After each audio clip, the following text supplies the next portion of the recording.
you feel a cat rubbing up against your feet or something, but when you look under, it's a little girl ghost with missing eyes and a black hole for a mouth. Whoa! Yeah, whoa! Jacked up. You just throw up in your lap. Oh!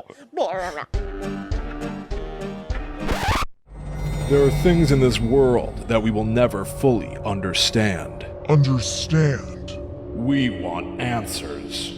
We have worked years to build our credibility, our reputation. Watching the most renowned professionals in the field, capturing groundbreaking proof of the paranormal. This is their evidence, our Ghost Adventures. Hello, welcome to Guides the Unknown. I'm Kristen. And I am her little brother William. And this week we are taking a look at Ghost Adventures. Yes. We gotta look. We gotta peek and see. I can't resist. Excuse me. I like... Was it a spirit? Just... Is it affecting me physically the same way that they affect Zach? I feel rage. Will I be losing the use of my limbs any moment? Oh my God. What happened to him? He flops onto the bed like a child. He says he can't walk. It is like a child. And they're unconcerned because they know that it's BS. His friends are unconcerned. He's holding like some sort of equipment and they just take it from his hand and go into the other room because they know he's fine. God, you are so right. They don't... That's what made it... I hadn't quite thought about it that way, but that's what makes it more notably childish than any other time. Because Zak Bagans on Ghost Adventures routinely is like, oh my God, I feel like I'm gonna throw up. Oh, my tummy. I threw up, Aaron. He's constantly doing these like overly emotional, dramatic things. Yep. But in this episode, he literally slumps over on the stairs and then goes to flop down in bed. And it felt extra childish, and I couldn't really put my finger on why, but you're right. No one else really seems to give a shit. He literally says, I can't walk. Something like that. He says, it feels like every ounce of energy has been drained. And I have so much energy today. I got great sleep last night. I cannot keep my body up. It sounds... like a kid. It sounds like a kid. When, like, Zoe will literally just be like, my legs are tired. I can't walk. It was like that. It was like he was like a 3-year-old. And like a parent with a 3-year-old who knows that the kid is fine, they're just tired, like normal tired, or they need some attention or whatever. The rest of the Ghost Adventures crew is like, all right, let's just give him a minute. They pluck an EMF meter from his hand or whatever while he's prone, supine on the bed, and just go about their own business. God, you're so right. They even pick up an EVP and then come to him in the bedroom. Yes. To hold it up next to his head so he can listen. He props himself up with effort to listen. He's so brave. He's so brave to muster the energy. It's so awesome. This episode rules. There's a theory that, because this was filmed in like 2019, 2020, there's a theory online that he had COVID. There are a lot of people online that are like, I think he's sick. He's constantly talking about how exhausted he is and drained. I can't tell if people are serious or not, but it did seem... plausible. And strangely, this is one of the few episodes where he's not wearing a mask. Yeah, you're right. Yeah, exactly. So you know. So he's susceptible. He danced with the devil in the pale moonlight. That's right. And he had to take a nappy halfway through the bed. Well, William, it's interesting. Napping through the show. What? Well, he is halfway on the bed. That's because true. He's his body is like bed. dripping off of the bed. That's true. It's interesting that you bring up COVID, William, because during the height, like the beginning of the COVID-19 pandemic, we were still recording. Yeah. And we decided to try to lighten the mood by having a string of extra stupid shows. Oh, yeah. Like we had an episode called Toilet Monsters. Yeah. I think that this was when we did an episode about Animal Crossing and maybe Animal Crossing there. Monsterville. Yeah, I think. I know. We just tried to make it as my idea. I think I had an idea there of an Animal Crossing game that is all cryptids. Yeah. So it's cute, but it's also like vicious monsters. Right. Yeah. Right. I don't know. We just had a string of things that were like extra stupid and silly just to, I don't know, bring a little bit of levity. I know. And so it is November now. Yeah. We're really in the thick of it in the United States as far as the election goes. And we thought that it would be fun to, fun to kick off a kind of tense month with an extra stupid show. Yeah, why not? I mean, especially we just did so much seriousness with Scaramuto. Right. We really need to offset and get as silly as possible. But yes, we hope you're all doing well. Yes. As you batten down the hatches for the election. Well, anyway, let's get into Ghost Adventures with our Ghost Adventures. Yeah. After this commercial break. So, Kristen, this is season 23, episode 5, if anybody wanted to watch along with us. It's titled Goodwin Home Invasion. Yeah. And so this is what's described as one of the most personal episodes they have ever done. Right. And I think that's true. No, I think it is true. It's just, I feel like a lot of episodes are the most blank that they've ever done. You know, it's just funny. You got to have an angle. Of course you do. Yeah. It's like we've fallen off it, but Ryan and I used to watch Catfish a lot. And there was a season where they kept saying, it's a catfish first. Like every episode was it's a catfish first. And they were really running out of them by the end. It would be like, oh my God, it's somebody who's a sneakerhead. It's a catfish first. And it was like, all right, guys, I think we need to abandon this at this point. Yeah. I'm making that up. But it's a catfish third. It's the third time I've seen this particular thing. Right. The episode begins with them saying that they were going to do something else, but they got essentially an emergency phone call. So the Ghost Adventures crew was already prepared to go to a different haunted location, but it turns out that Aaron Goodwin, who is like, you know, Zak's right-hand man, his number 2. His Robin. His lackey, his stooge, his Burt Ward. Right. That Aaron Goodwin's dad had called and said, I need you guys to come over here. Something's wrong. And listen, they go to Aaron's former house. It turns out that Aaron had owned this house and then he sold it to his father. Right. His dad and his stepmother live there. And there's an entity in the house. Yes. Now, Aaron didn't realize there was an entity in the house when he sold it to his dad. He knew that he was experiencing haunting when he lived there, but he thought it was only about him. Yes, he thought that so Zak says that when Aaron lived there, he experienced depression. He had depression, he says. You had oppression. Yeah. Now, I've never heard of that.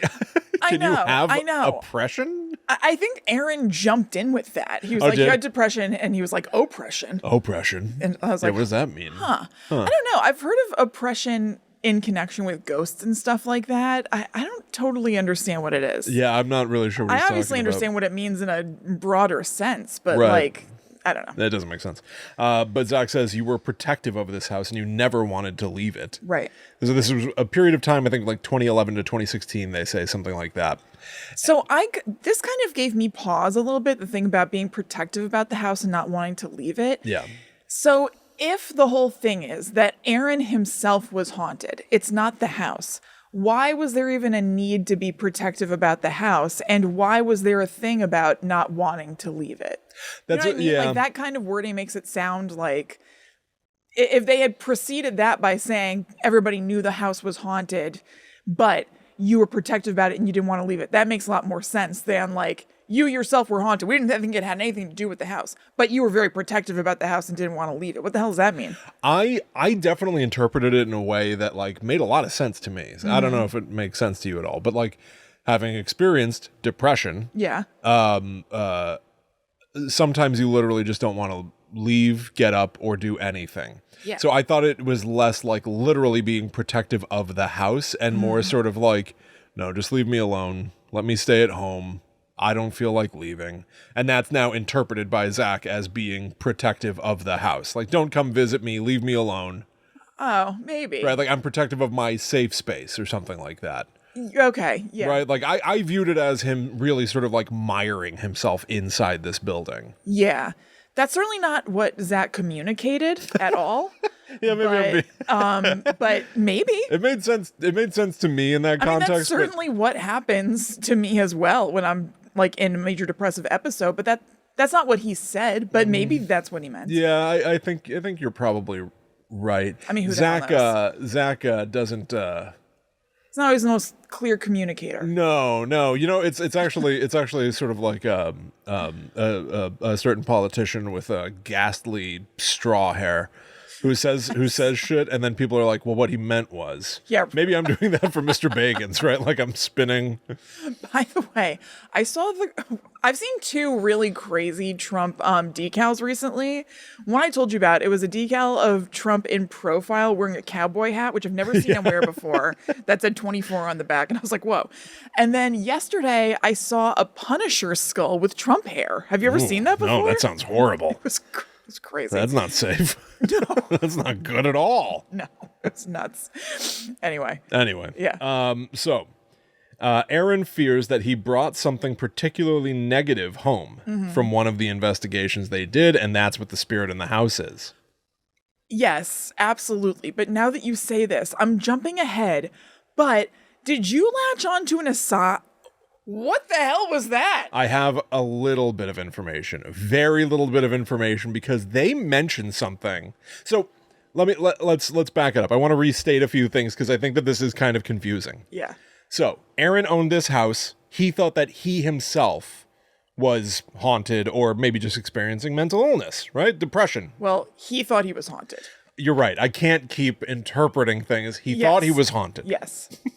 He thought he was haunted. And as a result of that, seemed to think he was experiencing depression and mental illness. Yeah, everyone knows that depression is a side effect of ghosts. Right. Anyway. Yeah. So he sold the house to his dad. And then that's with his dad continuing to now experience these things in the house. That's now the revelation that, oh my God, I wasn't haunted. The house was. Right. And he's worried that his dad will start to experience the same things that he himself had been experiencing.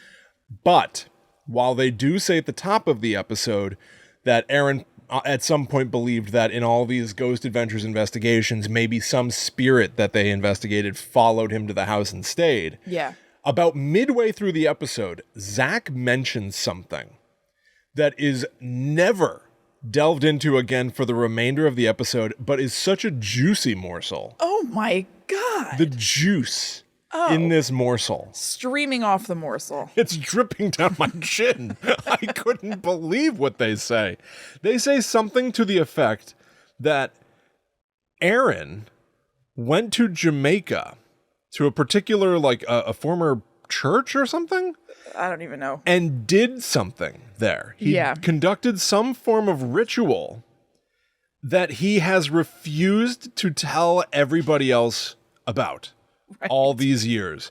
It was, he was into, quote, dark stuff. And Zak quickly clarifies, he's like, not devil worship, but... Yeah. And then just sort of trails off. Like, and he says that it created an entity. Oh, Aaron created an entity? Yes. He's the dad? Yes. And so his father is the grandpa of the ghost in the house. Yes, correct. And that it may have been brought back to this house.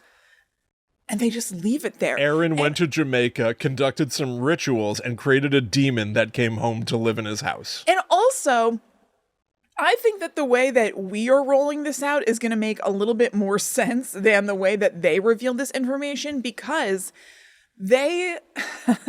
okay, so we're telling you this now, the thing about this Jamaican ritual that Aaron did.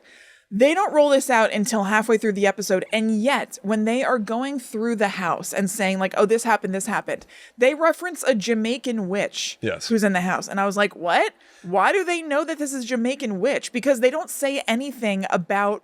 They don't say why they think she's Jamaican. They just say that this is a black figure, meaning like the color black. They're saying that this is something that they've seen in a window that's black, and it's a Jamaican witch. You're like, woman why the seen hell? In the window, a woman seen walking at the top of the stairs, wearing all black, or is a shadow being. Yes. And you're like, why do they think that this is a Jamaican witch? And then like 25 minutes later, they say that Aaron went to Jamaica and did something. And you're like, oh, okay, so is that why there's a Jamaican witch here? They don't even... No, like, they don't even draw the line between those two comments. No, perhaps that's because they're giving their audience the benefit of the doubt. They know that we're smart enough. The show's like an ARG or something, you know, like you really get to like put up your own mystery board and draw lines with red yarn. Yeah, they let you do the work. No, it's crazy. I don't know why they did it this way. Yeah, this is a crazy show. It is a crazy show. I mean, the same way that you could say, why don't they edit the things that Zak says that are pre-recorded? Yeah.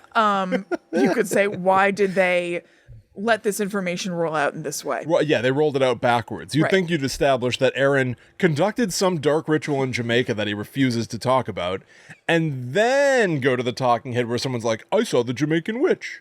Right. But no, they do it in reverse. However, the show kicks ass. I do have some slight information on the Jamaican witch that I can share with you. Yeah. So I watched the Screaming Room episode, which I'd never done before. Screaming Room's great. It was amusing, but for these purposes, I was like, I've always wanted to watch. This is a show. It's a spin-off of Ghost Adventures, where they sit in a little theater and watch the show and comment and theoretically give you some like behind the scenes type information. For me, it's mostly behind the scenes, as in like what snacks they're eating and what Zak is wearing in repose. He's often wearing like a robe and slippers or something. For my purposes of wanting some insight, it was almost worthless, useless, pointless. Sure. It was redundant. It was like literally just clips of the show and very little chatter. Although I do have one notable comment. Yeah. But as far as this Jamaican expedition goes, when they mention Aaron's dark rituals in Jamaica that he did by himself and refuses to talk about. Yeah. In Screaming Room, Zak mentions something about Rose Hall. Okay. And evidently, according to a user on Reddit, Carolalita, that is a place in Jamaica that has a quote-unquote white witch associated with it. Okay. So maybe Aaron's dark rituals that he refuses to talk about on Ghost Adventures or with his friends were facilitated by a white witch. And he created a black witch. And brought it home. Interesting. Yeah, okay. I'm not sure, but Carol Lolita does say, not sure if Zak was referring to this. Either way, I'm shook with the coincidence. So they were shook. They got shook by it, and now I'm shook too. Look, who isn't? But we can ignore the Jamaican witch by and large because really never mentioned again. And I'm sorry, what was Aaron doing in Jamaica by himself that he refuses to talk about? What rituals? Can we talk about Aaron Goodwin himself? What is your impression of this man? Did it ever occur to you that he was traveling to Jamaica alone to conduct rituals? No, he's in this deep. Yeah, I guess so. You know, like he is really into the occult if this is what's going down. That's bizarre. Like, that is a bizarre thing to say. People are doing this. And gloss over. I know. Well, I think that I got the impression they glossed over it because it was so serious. That it's like something you don't speak of in public. You know what? Yeah. Like, I think he's like really into this. I guess so. Or at least was at one point. Perhaps still is. I don't know. I just realized. I loved it. Aaron, I know. I'm tantalized more for how little I know, I have to say. I would, of course, like to know more, but I'm interested. It's kind of nice for it to remain a mystery. Yeah. This man. I know, because up until this point, he's been kind of the silly court jester. And now we know that he's going to Jamaica for solo trips to conjure entities. And then refuses to talk about it. And they're like, it's not devil worship. He's like, no. No, of course not. What? What was it then? Yeah. It sounds like it was close to it. I'm about to say, why is that even something that you need to refute? Yeah. That means that it was, I don't know, somewhat, if not adjacent, it could be mistaken for it. I summoned a Balrog in Jamaica. Do you know what that is? No. I think it's the thing. I could be wrong. Yeah. Feel free to correct me out there, everyone. I think it's what Gandalf fights when he says, "Thou shalt not pass." I think he's fighting a Balrog. So I think that's what Aaron Goodwin was doing. So, yeah, Aaron's usually the guy that Zak will be like, so we're at the prison, and Aaron, you're going to spend the night in the showers. Right. And then Aaron goes, not cool, dude. Yeah. So to think that he's summoning a Balrog or some sort of a banshee. Who knew? This guy's really got the chops. Now, as far as that goes, I forgot. I do also have this comment from Reddit by MaryCat27 who said, back when Aaron was keeping a blog on his Big Steppin' site. Oh, yeah. What is that? It sounds like a I know about ballroom dancing I think you know website. about Big Steppin' too. What's that? I don't even really know how to explain it. I don't know the origins of it, but I know that at one point you and I looked at a bunch of YouTube videos. It's Aaron taking really big steps. It was like a weird joke. I don't know. Oh my God. It does ring a vague bell. Yeah. Yeah. It was just and he had kind of like a logo of him like doing like a really wide stance. Like you're taking a big step. I don't know what started it. Okay. I don't know. Whatever. So he wrote about 4 spirits he claimed he had in his house. 3 of them came home with him, and 1, a Jamaican witch, he asked to come back with him. Oh. So that's different, isn't it? Yes, it is. He conjured himself a roommate, and now he regrets letting her move in. He's got a squatter. That also gives a lot of clarity to how they know it's a Jamaican witch, not just... Right, yeah. Okay, all right. That makes a lot more sense. He took dirt from her grave to make it happen. He was apparently in a dark place back then. Okay. Yeah. Somebody else had mentioned that the name... Wow, great research, Will. ...might be Cassandra. Uh-huh. The other 3 spirits were male, if this person remembers right. One of them was a miner, meaning like a person who mines for like ore. No children that I can remember, which is relevant because there's a child ghost in here. He left the spirits there when he moved, but didn't have the house cleansed before giving it to his dad. WTF? Yeah, that is strange. Like, even because the way they presented it in this, it seemed more amorphous. Like he felt like he was just kind of haunted or whatever, and they would go with him. Now that from this we understand that he deliberately brought spirits with him, they were definitely living with him in his home. Yeah. Like, yeah, that is now it is through like a tertiary source, sure, right? And this person is like, if I remember correctly, from his Big Steppin' blog where he took large steps. Well, still, that doesn't discredit the blog itself. Fair enough. I apologize. Yeah. No, that is weird if he didn't. For them, it's strange if he didn't do some sort of cleansing. But I guess we don't know that he didn't. This is something that they should be routinely doing. If they're going on all these ghost adventures, they should showering. be. I got to cleanse my pants, hun. Yeah. Right? It should be like doing laundry. Yeah. You cleanse everything all the time. Yeah. Do we know that they're not? You know, maybe they are. Because we don't, it's not like you put out a press release every time you take a shower. Maybe they are cleansing all the time. I don't know. It sure seems because Don Goodwin, Aaron's dad, sure is being haunted. So all appearances to the contrary. Yes, I don't think they do shit. Yeah. It's reckless. It's irresponsible. It actually is. Yes. Now, I do think it's worth noting, my interpretation of things in this episode a little bit is that there's so much focus on Aaron. That's why Zak had to collapse on the stairs and be a toddler. Oh, because he sort of needed to pull focus. He needed a spotlight. Okay, so when that happens, when Zak collapsed on the stairs, it is right after Aaron says, "I don't know, guys, this is tough." Before that, Aaron is kind of conducting this. Obviously, he's talking to his dad and everything. It's not like he's being so straight-laced like this is any other investigation. But he's, for all intents and purposes, fine. He's asking questions. He's doing all the things that you would do. As soon as Aaron says, "This is tough," then Zak is like, I gotta sit down. I gotta sit down. Because somebody else is showing that they're like having a little bit of a hard time. They might need a little bit of attention. Zak can't have that. So now Zak's energy is starting to be drained. Yes. It is so funny how 1-2 it is. Yes. And not only that, there's a point where in the show, in the kitchen, Zak starts being like, "I feel weird. I'm starting to feel nauseous and sick." And someone on the crew, Bill Tully or someone goes, yeah, me too. We all feel it. I know. It was like improv. William, I wrote that. You wrote that? Yes. I said, are these guys just incredibly gifted at improv?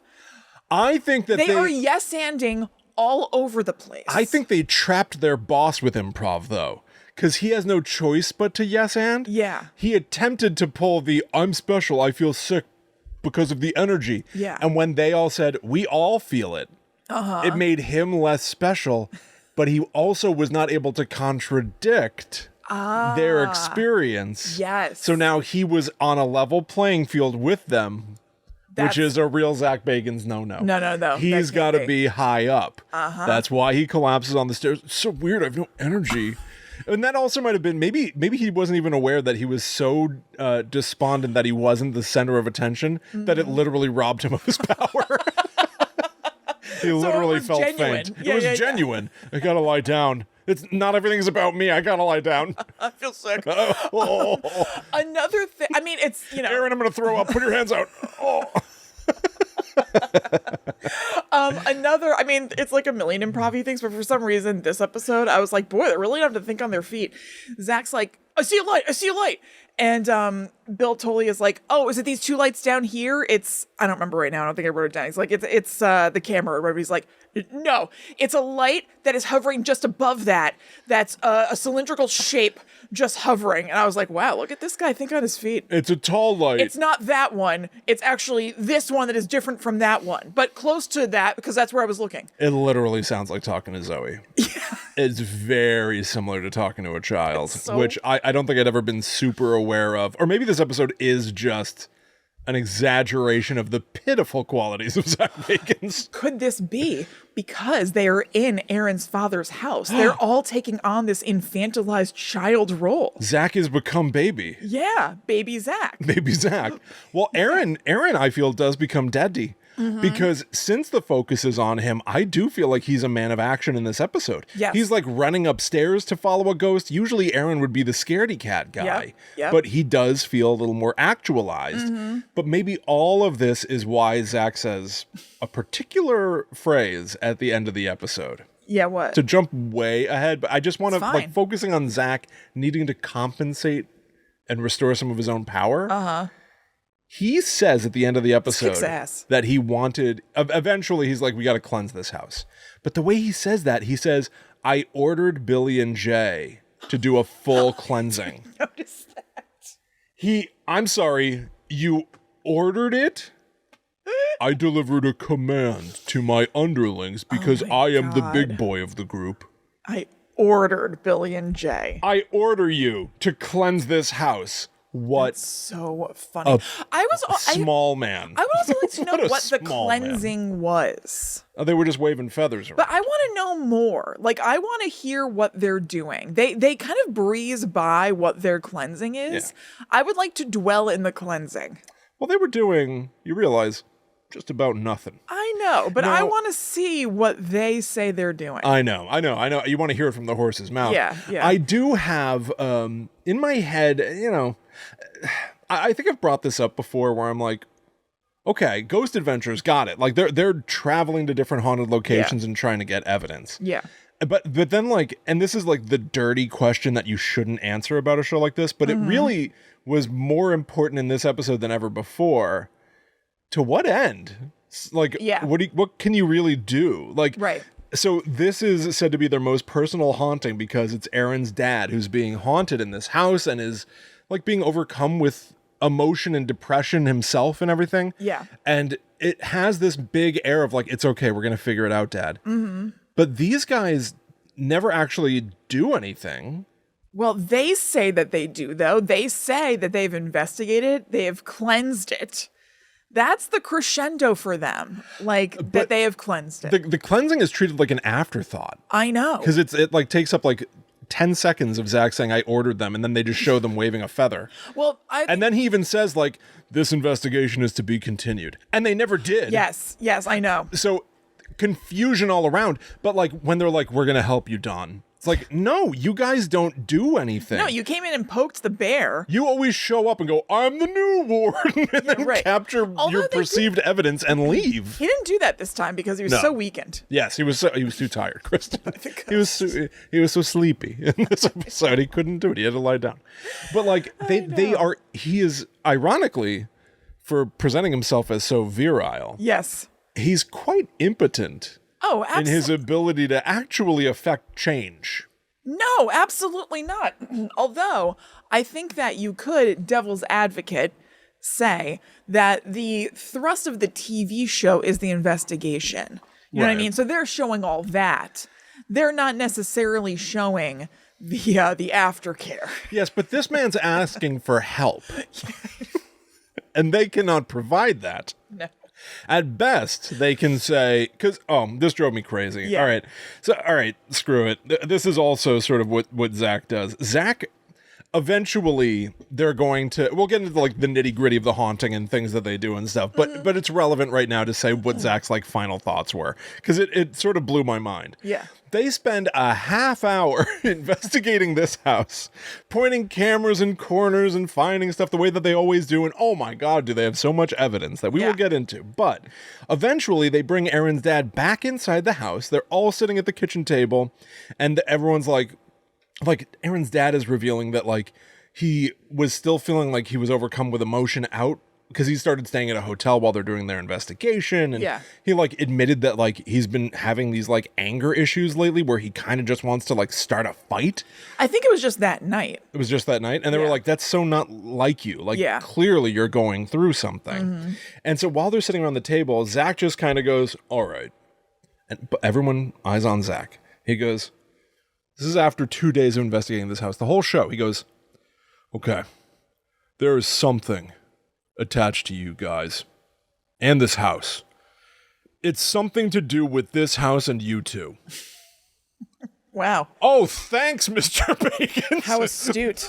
Wow, how clever of you to have figured out what the problem was. You really boiled it down. That's his like final thought.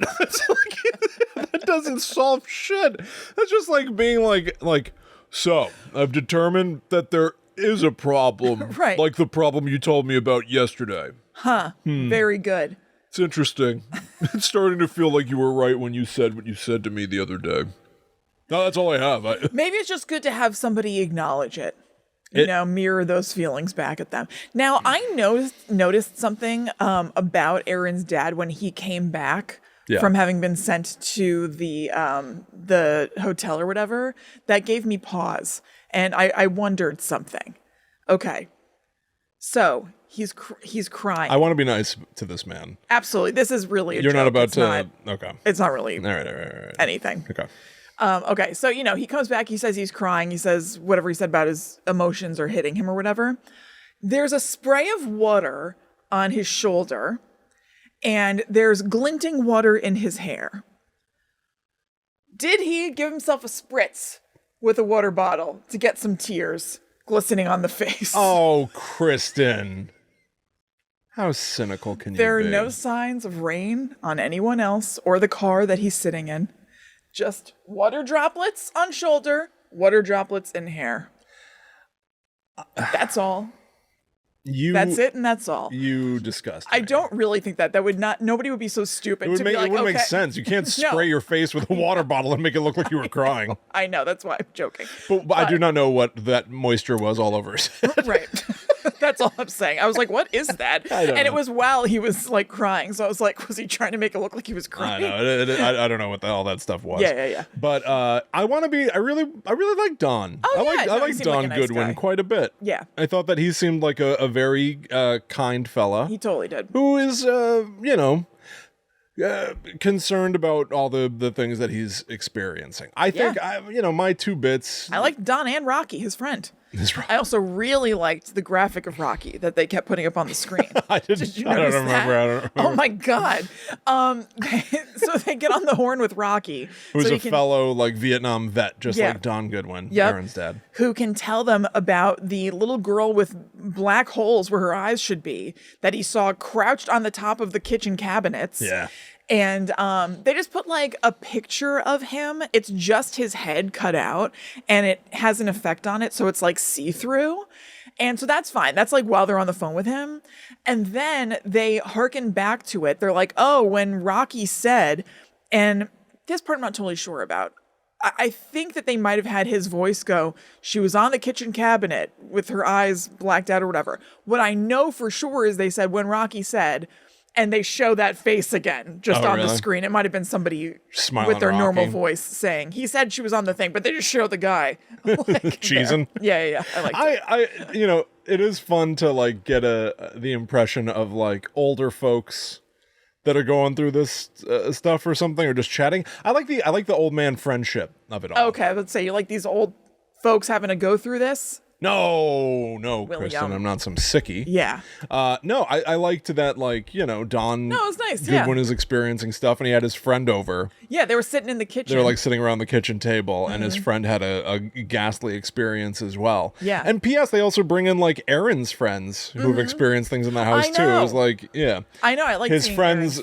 Aaron's friends looked very much like people you'd assume would be Aaron's friends. Absolutely. One of them had the, like, that chin beard thing, the anthrax beard, sort of. Not quite the anthrax beard. No, he just had a goatee. Because that looks like Captain Crunch. Yeah. Did you ever notice that? Captain Crunch? The guy from the band Anthrax. What's his name? Scott. I can't think of it. Whatever. Yeah. Scott Pistol or something. something cool like that. Scotty P. Scott. Whatever. He's got his little chin beard, but it's almost like dreadlocked. It's like a lumpy chin beard. And it looks like Captain Crunch individual bits of cereal. That's how I always felt as a kid. I haven't noticed that. You can hold a Captain Crunch under your chin and go, I'm an anthrax. Anyway, but yeah, Aaron's friends looked very much like they were like cool guy Aaron's friends. Yeah, totally. And then his dad is also having like lunch with his friends, and they're all experiencing ghosts in this house together. I know. It was like I don't have any friends over to the house. No.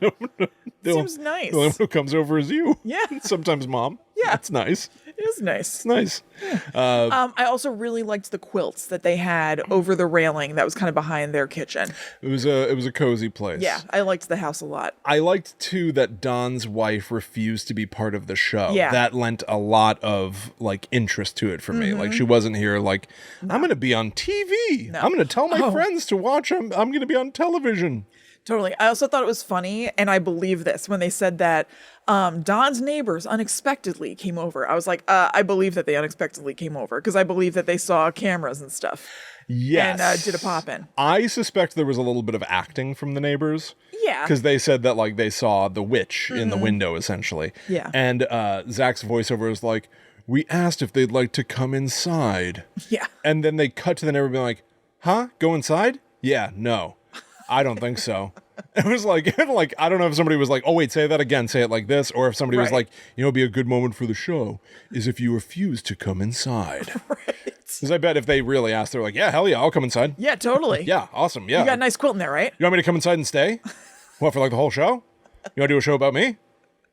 I'm in. I thought it was funny that it was this lady and what I am guessing was her daughter who were both on camera, but the daughter didn't say one word. She was completely irrelevant to the story. It was just like, she just wanted to be on camera. She wants to be on camera. Yeah, it's fun. It's super cool. It's cute. All right, I want to talk about the little girl ghost who is the most notable ghost of the entire thing. Yeah. Get into some of the evidence that the crew captured, because there's sort of a bounty of evidence.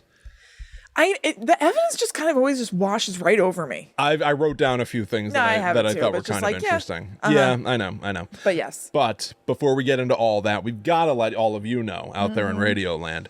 Evidence that you can have some real fun with us. Yes, we have captured some startling evidence from patreon.com/GTTUpod. We've got EVPs of us saying silly things. For years. For years about spooky stuff. That's right. Patreon.com/GTTUpod. Find a tier that fits. It fits your budget, fits your lifestyle.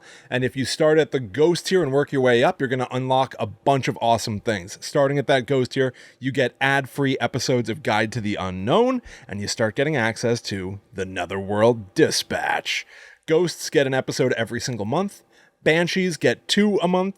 And the top tier, the demon tier, gets an episode of the Netherworld Dispatch, our Patreon exclusive podcast, every single Monday. And I'm very proud to say, I feel like we've hit every single Monday without fail since we started. Yeah. I don't think that we have ever missed once. And they're all bangers. Oh, yeah. Bangers and mash. Yeah, they kick ass. Super funny, super weird, watching clips of scary shows, sometimes playing scary games. But even the way that we play scary games, I think, is fun.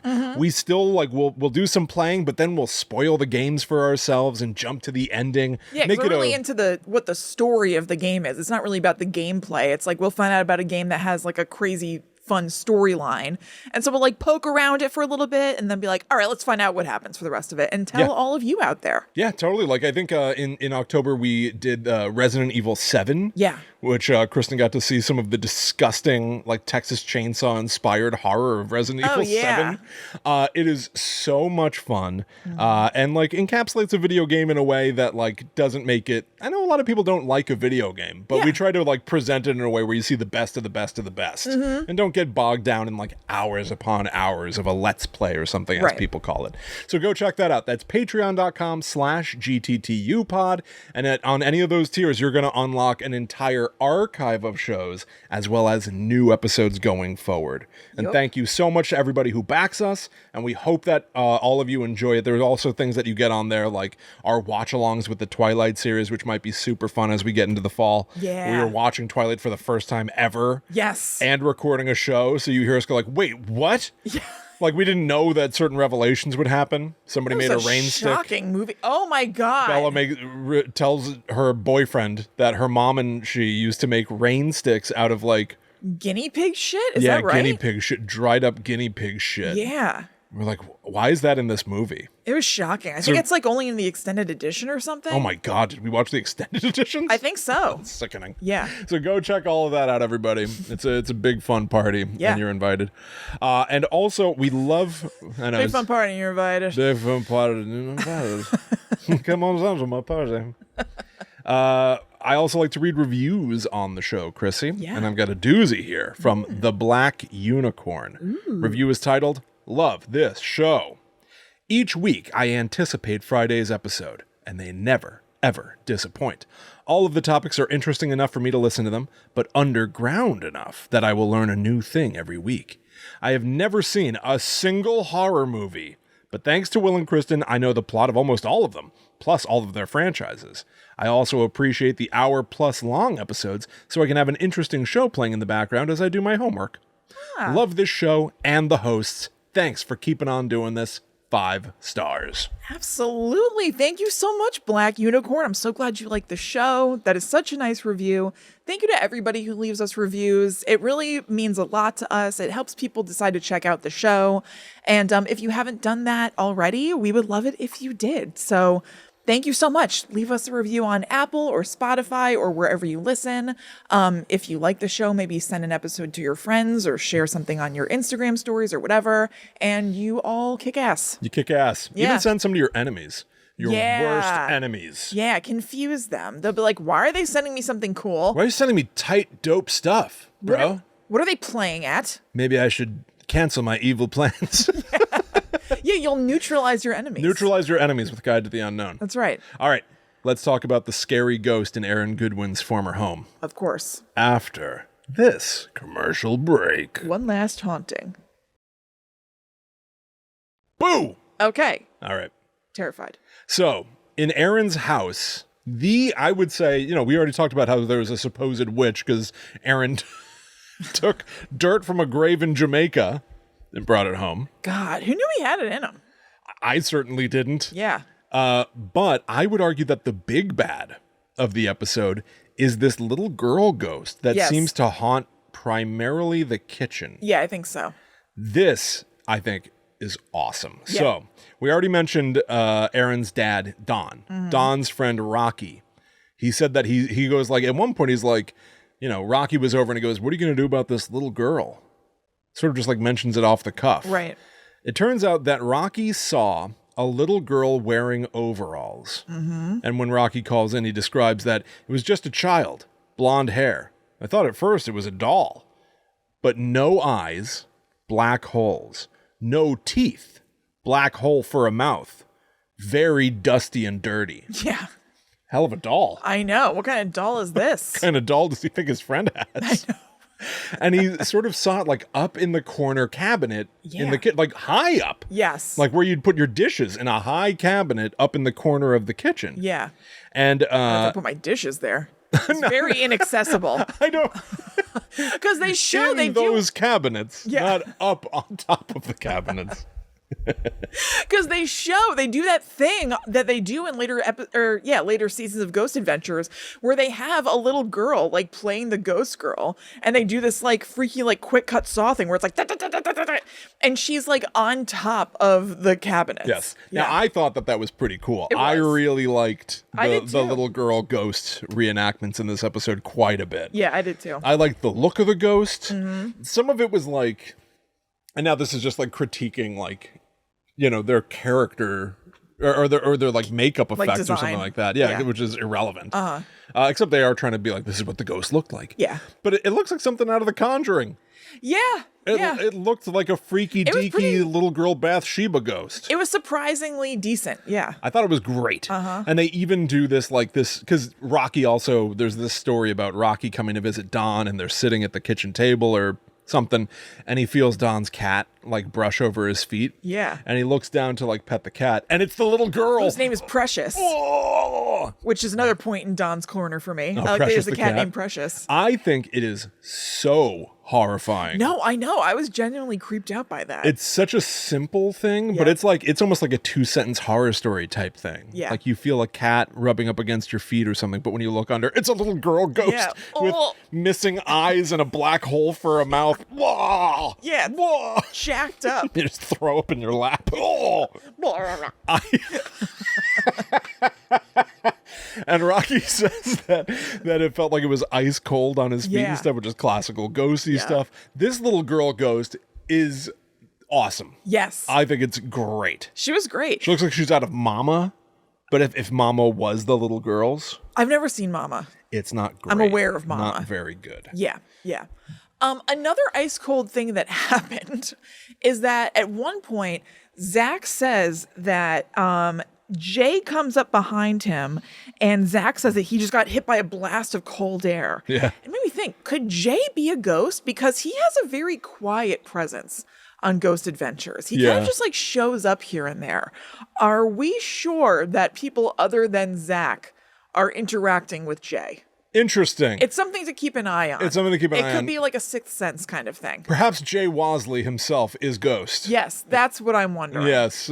Yeah, that's good. It's the weirdest thing. Yeah. In all of our footage, Jay Wasley appears, but I've never met the man. Although, now that I think about it, then, actually, I'm contradicting myself as I think. I was going to say, why did that bobcat stalk and try to attack Jay then? Oh, right, yeah. In the episode at Holly Madison's house. But they do say that animals can see ghosts. That's true. So. That is true. He is still a ghost. He is still Confirmed. a ghost. Confirmed, as far as I care. Yep. Confirmed. Confirmed. Now, they do that XLS camera thing where it finds like a stick figure person and they point it in the corner and they do see a stick figure kind of like dancing around. I felt like it was shimmying like an extra lot. I don't know if I'm nuts, but I felt like it was really like doing it. I agree. And it looked itsy bitsy like a child might be. Now, the last time that we did Ghost Adventures, we talked a lot about the XLS camera and like why they're faulty and stuff. Yeah. But I do think that in that episode, we were talking about like if you're moving the camera. Right. It struggles especially. I think it's never super reliable, dependable. It's always looking to map a human shape. Yeah. So it's only ever going to find human forms. Yeah, if you like have it like stuck on a cookie jar or something, it's going to see like the lines of the cookie jar and map onto it. Be like, that's a person. It's got to be. So, but the camera was stationary in this, which does lend it a little something. Okay. I also felt that Zach was going out of his way to show that they will debunk things. Yeah. Because during this... Oh, yes. I thought this too. Yeah. I think that he... some of the voice of the haters from the internet got in his head a little bit because he's like, they put an EMF reader up on the counter and it sort of is... The needle's kind of moving. Yeah. Confusingly, another one of his tests was to put television remotes on the counter and he says it's to test for poltergeists. It was television remotes? He says remotes, and then when I rewound, they looked like cable TV remotes. It can't have been. What are remotes? I don't know. Some sort of ghost remotes. I'm not kidding. It looked like just TV remotes. Huh, That's what it looked like to me. Yeah. It looked like Zach just improvising shit around the room. Maybe it was. Maybe it was, yeah. Putting this candy bar here to see if the ghost has a sweet tooth. Now that I think about it, maybe it was because he was moving it around just to see if it was reacting to different things. Remember he like opened the dishwasher? Yeah. Yeah, so maybe it was just TV remotes. Yeah, I think he was just... Because this is all... I know. It's all bullshit. No, I know. I also... Another time that he was like... I could feel him being like, okay, I'm going to show that I am listening to the voice of the naysayer. He was like, okay, now let's relate it to science, though. Okay? When he was like sitting at the kitchen table, and I was like, all right. Yeah, let's relate it to science, Mr. Bagans. I'm interested to hear what this is going to be. Let's hear how scientific it gets. This was embarrassing. And then it was some gobbledygook. It was nonsense because he's like, you're right. He like puts the EMF thing in the dishwasher. Like, see, no needle move. Yeah. And it would, if the dishwasher were doing it, it would really move right here, right here, and right now. Right. But P.S. It's like electromagnetic frequencies that make the needle move. Mm-hmm. Where are the controls on a dishwasher? Yeah. On the door. Right. He opened the door and put the EMF reader inside the box dishwasher. Yeah, the dishes and cups don't emit electromagnetic frequencies. The door that you just pulled down and away might have. Yeah. Yeah. Mr. Bagans. Anyway, he was trying. Yes. God love him. He gave it a shot. You know, bless his heart. Yeah. He was trying to pretend to have some credibility. By showing that he's like, I test the EMF to discredit different things around room. Yeah. But then when they get all this evidence of the girl in the corner, you're right. He's like, so what did we get? We pointed the XLS camera. We saw it map. We saw the needle move. But now let's bring the science in. And what he says is, when we tried to figure out what could it mean, he doesn't say anything. And someone fills in, we didn't know. And he goes, exactly, we didn't know. Right. Like, well, how's that bringing science in? I know. What? To say you don't know. This whole thing is bunko. This dude needs to take like a class.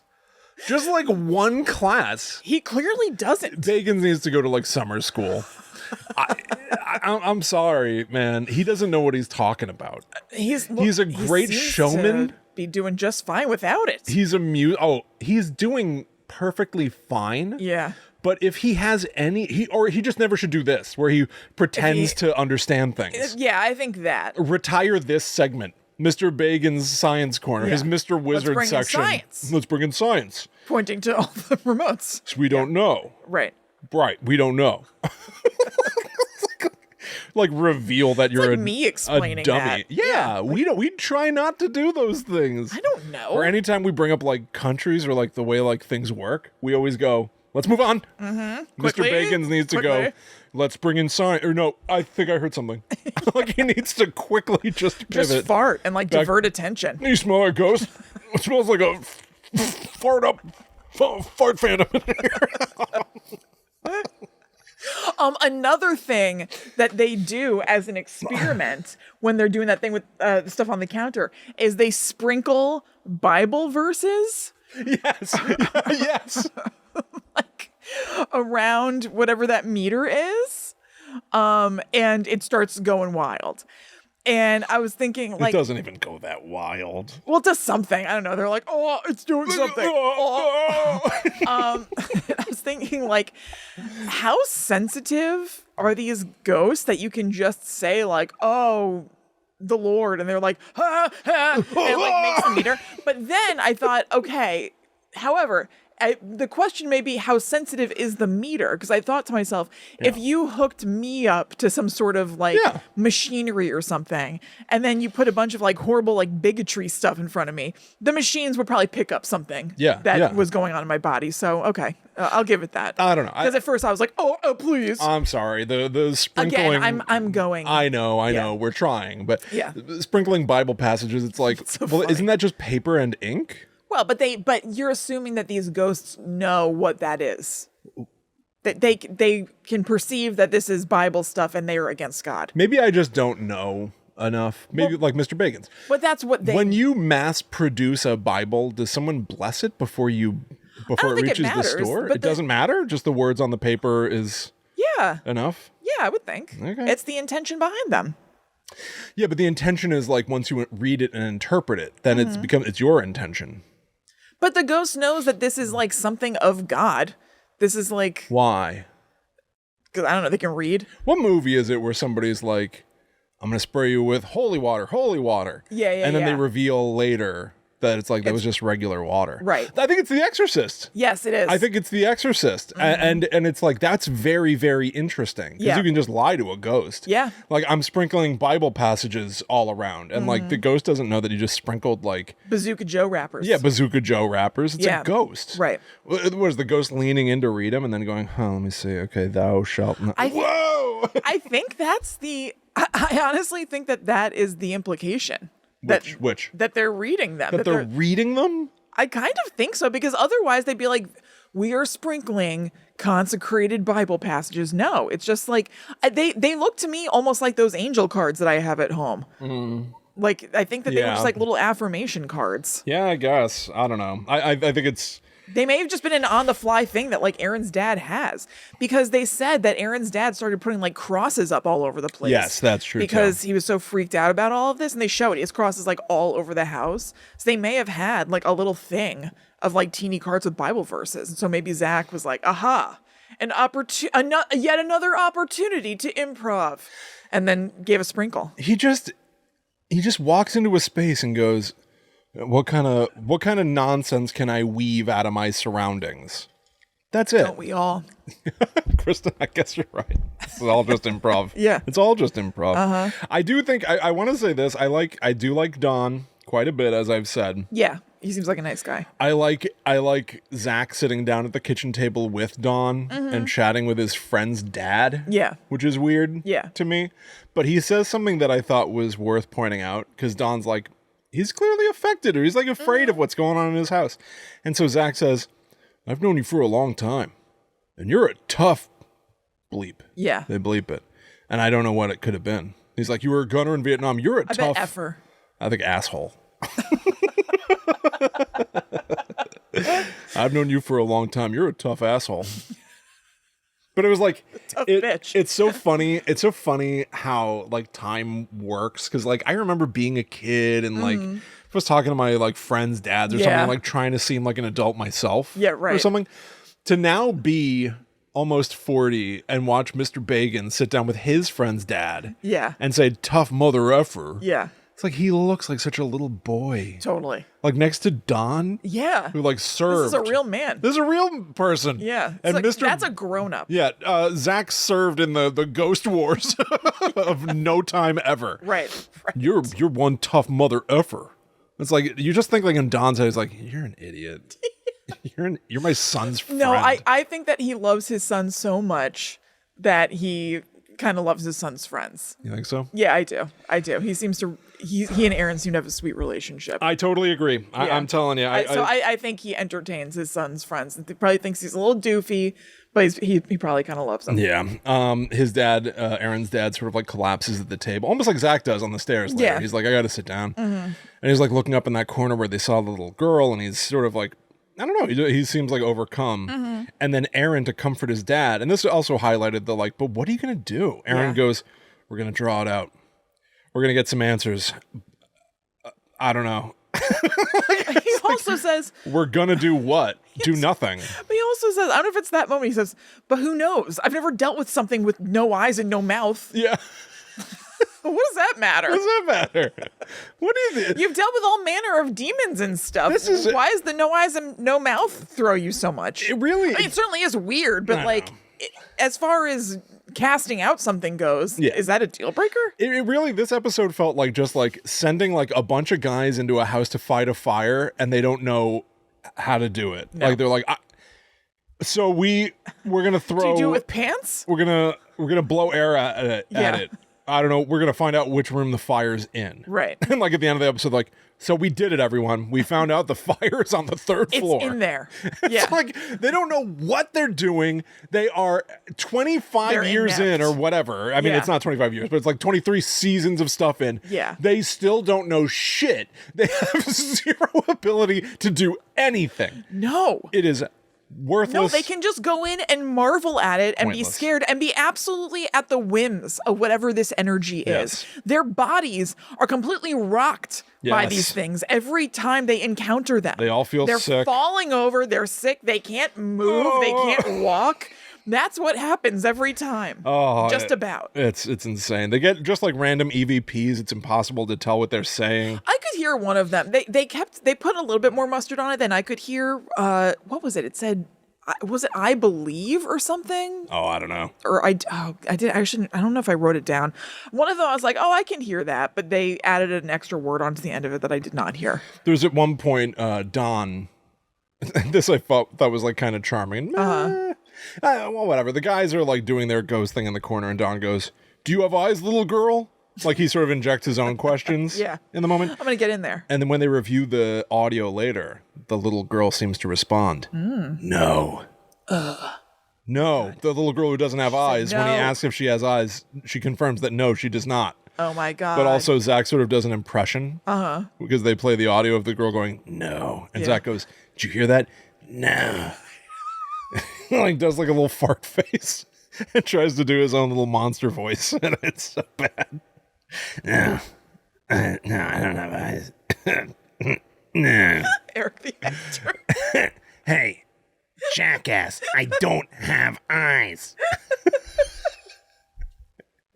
You cackling witch. About the woman on the second floor.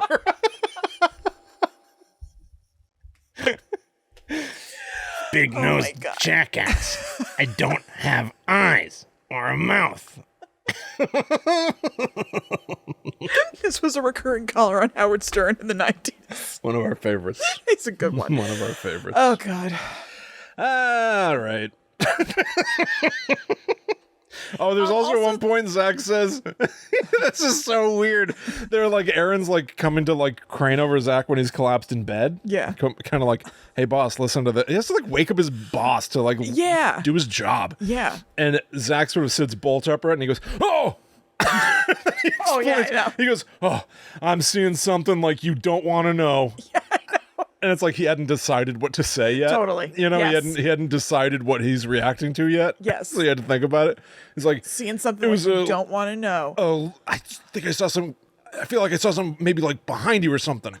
Like, This was another one. so He was like, there's a white figure raising up behind you. And I was like, you don't know what you're saying. He doesn't know what, he hasn't decided yet. He was like, Maybe you know he what I need to do? actually didn't feel good in this episode because Right. I wonder if we're noticing all this improv and everything because the strings were showing more than usual. Like maybe This wasn't his episode. It's Goodwin Home Invasion. Right. This isn't about Zach, and it's very specifically about one of the other guys. Yeah. He had to try to pull focus. So all he knew to do was follow the rhythm. He's like, the rhythm would be right for me to sit bolt upright and go, whoa! Yeah. But his brain hadn't caught up with words yet to justify the action. Oh, I just saw something like you don't want to know. What does that mean? Oh, this beautiful boy. Horse's ass. How old is Zach? He's got to be about our age. I don't think Maybe so. slightly older? He's older, I think. I'm going to look. Slightly older. I'm going to say 45. I think so, too. Yeah. I'm going to take a look. Yeah, not much older than us. No. I think he's too old to be behaving. He's 47. 47. I think he's too old to be behaving the way he does. Oh, certainly. You know. Mm-hmm. Okay. The way the episode... He's a decade older than you. That's true. Yeah. That is true. The way the episode concludes is that Zach does his like, so I'm starting to think there's something in the house. Yeah. But then he does sort of continue on. He says, I say right now, we just stop. Mm-hmm. I've known your father for years. Years. He was never been like that. Yeah. It's like, well, then continue. Right. He needs help then. Help him. I know. And that's when he's like, oh, he says, you know, this is, oh God, hang on. I'm forming such a half-baked thought. I almost wish I didn't start this. Okay. Do you remember this show that was on VH1 in the early 2000s? It was like Making Over Nerd Guys. yes. Okay. It was with Mystery, the pickup artist guy. And you would be voted off the show for you're not catching on well enough. Yeah, you're not transformed into a cool guy enough. That's showing that you need to stay to me. You need more help. You shouldn't be voted off. That's like what's happening here. Like if you're seeing that like, boy, I've never seen your dad like this. He is doing badly. So let's go. Yeah, it's the opposite of what you should be doing. Right. If they're not doing well, you need to keep the nerds on then. You've got to keep going. Yeah. You haven't concluded your work yet. Right. You don't make them go away then, Mystery. Yes. You don't leave Aaron's dad then, Zach. Yes. And yet they're doing the opposite. Exactly right. I wonder if Mystery and Zach know each other. Or if they've is ever Mystery crossed still in the paths. mix? Yes. Actually, he is. He was filming something in my friend Katie's town, Bordentown. Oh. Like this year or last year. boy, it seems sometimes like if you get in the system, you can just continue to operate in the system forever. Yeah. I mean, I don't know how successfully you can, but I guess you can still be working on it. I guess, yeah, whatever.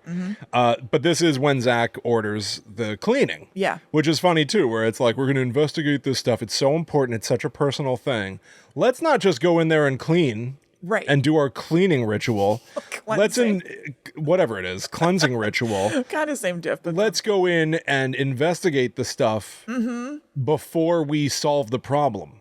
Yeah, because That's you're not weird, going to be able too. to solve it very effectively if you don't really know what's going on. I guess they think they've got a beat on it. They Jamaican don't. witch and little girl with no eyes and mouth, who Aaron thinks that's an impediment to being able to fix this. Yeah, I have no confidence in their research none. abilities. But Zak does say this as they... On other shows, they research, by the way. Like, I don't know why they don't do this. Like, on the show Kindred Spirits, they would go to different local experts and, like, find out what is going on here. They would, like, visit the local library to, like, get to the bottom. These guys aren't doing any of that. No, because this show is about these guys running into each other, falling down, talking about their feelings. That's what this show is about. Oh, I know. It's not about anything else. It's just so crazy. And so when they pretend that it is... That it can conclude. Yes. How can this thing have a crescendo at all? Right. But Zak does try. He does say, confusingly... as he decides that he's going to order, Bill and Jay or whatever their names are, Timmy and Tommy, to cleanse the house. He's going to order them to. He does say this while everyone's still sitting at the table. He goes, by all the power of us, the power of God, you must leave this house now. And no one says anything. He goes, I know that my words aren't enough to get rid of this thing. Okay. It's like playing pretend. Yes. It's like playing pretend. I hit you with a fireball. Fireball. Yeah. You missed me. Fireball. It missed. It's like, by the power of us. I know. It's so funny. What power do you have? And then the power of God comes second? Yeah, right. You must leave this house now. And then to almost like an aside to himself. I know that my words aren't enough. Well, then why say them? If you know they're not enough, why'd you say anything, stupid ass? I think that there's an idea that intention can play a really big part in this. But there's no oomph or intention in what he's saying. Why deflate your own intention by saying it's not going to work? Exactly. And then, by the power of us. The power of us. He's got nothing going there. We went above and beyond to rid Don's house of invading entities. Did you? But no. No. Did the bare minimum and you fell down and then lay in bed for a while. Yes. But only time will tell if he and his wife can live here in peace. And that's sort of how that concludes. Yeah. However, I did have a notable quote from Screaming Room. I've got let me see. Do I have one other? Oh, somebody had this to say. Bipolar Pigeon on Reddit said that about the reenactments of the girl with no eyes and no mouth. Yeah. They were like, the scene where she crawls across the bed startled the hell out of me. I was only half paying attention since I was changing into PJs. And I looked at the screen right when it happened. That would get you. That's how you're supposed to enjoy the show. Absolutely. You're not supposed to watch it and write down everything everyone says. Probably pay not. attention for this venue, Ghost Adventures. When we do this exposes Ghost all Adventures. of the cracks. You're supposed to be half watching while you're changing into your PJs. That's the ideal way to watch. You know how like they say like you got to go to a movie theater to have the cinematic experience. With Ghost Adventures, you have to half be paying attention. Yeah, totally. Getting into your PJs. That's so funny. So stupid. And so true. But the last thing that I have, unless you have anything else. No, go. No. Yeah. I have a minor revelation from Screaming Room. All right. Which, again, I would say is mostly unremarkable. Yeah. Charming, right? Yeah. But it's awesome. Zak did say this about the little girl crouched up in the corner in the kitchen cabinet. He says, how crazy would that be to actually see a little girl up on the top of the cabinet? I might crap myself if that happened. I might defecate. And then one of the other guys goes, the Holy Grail. Continues. Now, that seems like just a joke, right? Like totally. He's being silly. He's being playful. I might crap myself. It's weird to say, I might defecate.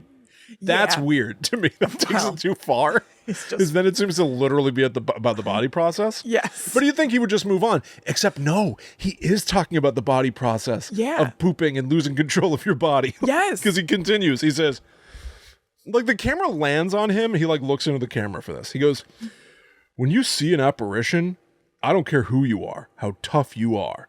Things happen within your body that you never thought could happen. So... Now, so he wasn't joking. If you see a ghost, you might poop yourself. Now, if you'll recall, the original opening of Ghost Adventures is him going like, I never believed in ghosts until I came face to face with one. So, is this all because when he was a kid he saw a ghost? Crapped his pants.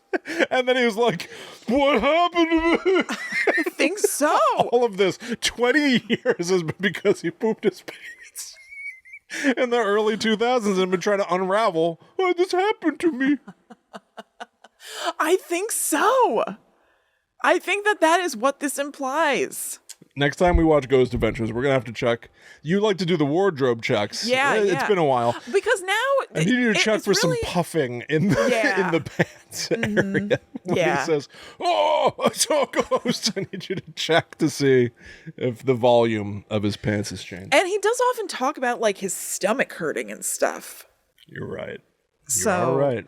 I don't know. And, I mean, he does like to talk about, I don't know, bodily functions, because I have a couple of clips on my phone that I taped off the TV. There was an episode where he talked about just stopping at a sugar-free candy store. Stopping at a sugar-free candy store? Yeah, in a town that they went to. And then he says that he had, like, gastrointestinal problems after he ate the candy. It rings a vague bell. Why is that in the show? Because it's funny and weird. Okay. And there was another time where they found a log that was all wet and they thought it was pee-pee on the log. Yes. And they joked about that and he called it pee-pee. So I don't know. He is a kindred spirit to us in that way. Of course. We enjoy pee-pee poo-poo. Right. But something about the way he talked about it on Screaming Room, it sounded like a joke. I might crap myself. But then when it becomes, I might defecate. I think it's just kind of that. And then when he says things happen in your body that you never thought could happen. Wait, you ain't been pooping, Zach? Because I knew this could happen. What's your diet, bro? You're supposed to poop. I never knew that could happen. That's normal. What could happen? Says Zach. Yeah, I don't know. It does raise a lot of questions. Although I also just think it could be the thing of somebody continuing a joke as far as they can. Just repeating and repeating in different forms. I'm crap myself. I'm serious. I might defecate. Yeah, but I don't know. You got to sort of hear it. I think you're right. I know. I didn't see it. It's on the line. You would know better. I think it's on the line. Yeah. I think that he read just like he was trying to pivot out of potty humor to actually let's talk about the effect of seeing ghosts and how it can have an effect on you. It's on the line though, because he could have been being dry, right? But it did seem to me that he was nothing dry about what he was talking about. A little soil. Yeah, it did seem like he was on the line of like trying to be humorous and also trying to provide interesting facts about seeing ghosts. Yeah, that they might make you crap your pants and things happen in your body that you didn't know could happen. Yeah, what else could that be? What's going on in those bodies, Mr. Bagans? I know. Interesting. Stuff. Well, something we'll have to investigate further. Or not at all. Yes, that's right. Thank you so much for joining us. Hope you enjoyed another episode of Ghost Adventures by way of Guide to the Unknown. As Will said, please go to patreon.com/GTTUpod if you would like to check out our other weekly podcast, The Netherworld Dispatch. You can also follow us on social media. We are at GTTUpod, and we are also on social media individually. I am at Chillin' Kristen. I am at The Myth Traveler. So we'll be back next week for who knows what. We're going to try to get as dumb as possible. Yeah. But until that time comes, we must travel. Back to the Netherworld go we.